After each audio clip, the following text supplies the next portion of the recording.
मुझे इस तरह बहकाया कि मैं खुदकुश हमले करने के लिए खुद ही राज़ी हो गई। मैंने ये भी नहीं सोचा कि मेरे खुदकुश करने के बाद मेरी तो जान चली जाएगी, लेकिन मेरी वजह से कितनी लोगों की जान चली जा सकती है।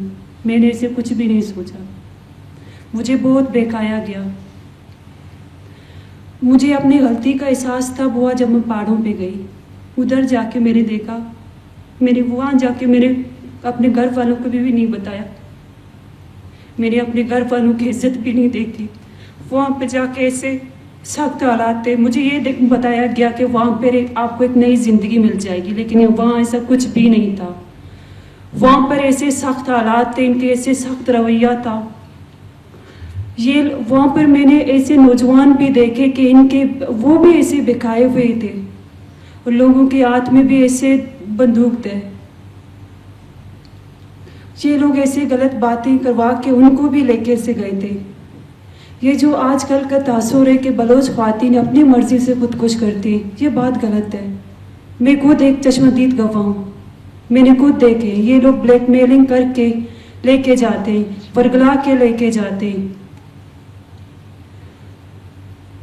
और वहाँ पर ऐसे सख्त हालात हैं कि मुझे इस तरह बहकाया गया कि मुझे कुछ भी समझ में नहीं आ रहा। मैं ऐसे गलत रास्ते पे भी चल रही थी, लेकिन मुझे कुछ भी पता नहीं चल रहा था। और आज मैं बच गई हूँ। ये शायद मैं एक जरिया हूँ ताकि वो जो लोग गए हुए हैं, वो जो नौजवान गए हुए इनके हाथों में वर्गला के उनको लेके गए, शायद उनके लिए मैं आज बच गई हूँ। और मैं शुक्रगुजार हूँ हुकूमत बलूचिस्तान का कि अरबी उनकी वजह से मैं बच गई और मैं उनके विक्टिम होने से बच गई। मैं बहुत बड़ी गुनाह कर रही थी। और